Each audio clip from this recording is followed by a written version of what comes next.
G7 की बैठक में हिस्सा लेने के लिए पीएम नरेंद्र मोदी फ्रांस के इवियान पहुंच गए हैं।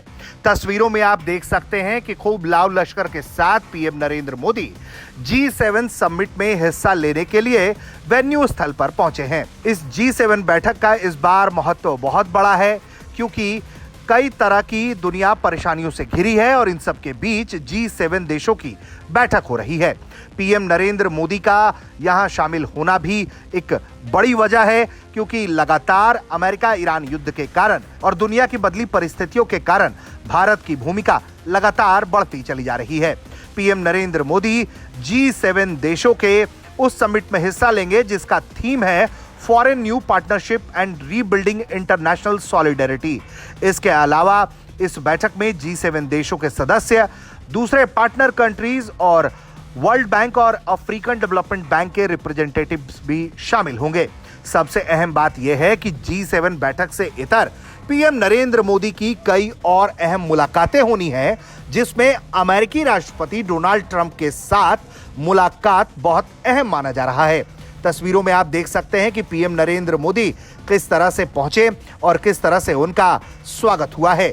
यहां से पहले वो स्लोवाकिया भी पहुंचे थे और वहां भी उन्होंने कई अहम मुलाकातें की थी। स्लोवाकिया जाने से पहले वो फ्रांस के राष्ट्रपति इमैनुअल मैक्रों के साथ एक द्विपक्षीय बैठक कर चुके हैं और कई अहम मुद्दों पर दोनों देशों ने एक राय सहमति व्यक्त की है।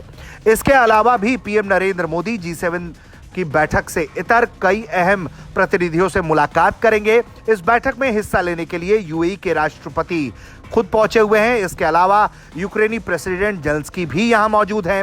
अमेरिकी राष्ट्रपति डोनाल्ड ट्रंप के यहां पहुंचने से माहौल गरमाया हुआ है, क्योंकि ट्रंप अपने चित परिचित अंदाज में नजर आ रहे हैं। और इन सब के बीच भारत के प्रधानमंत्री नरेंद्र मोदी भी वहां पहुंच चुके हैं और वो G7 की अहम बैठक में हिस्सा लेंगे। दुनिया जिस तरीके से लगातार मल्टीपोलर वर्ल्ड बनाने की बात कह रही है, उसमें भारत की भागीदारी बहुत अहम है और चाइना के खिलाफ काउंटर करने के लिए भी G देशों के सामने भारत एकमात्र विकल्प दिखाई पड़ता है। ऐसे में इस तरह के कार्यक्रमों में भारत का सम्मिलित होना बहुत अहम हो जाता है और इसमें भी सबसे बड़ी बात यह कि भारत जो दशा दिशा दुनिया में पूरी व्यवस्था को लेकर तय करना चाह रहा है, उसको लेकर काफी मुखर हुआ है। ऐसे में G7 देशों की बैठक में पीएम नरेंद्र मोदी क्या कहने वाले हैं, युद्ध के वक्त में या फिर अपने मन मुताबिक कदम उठाने वाले यूरोपीय देशों को या फिर अमेरिका को वो क्या संदेश देते हैं, उस पर सबकी नजर होगी। ब्यूरो रिपोर्ट, भारत तक।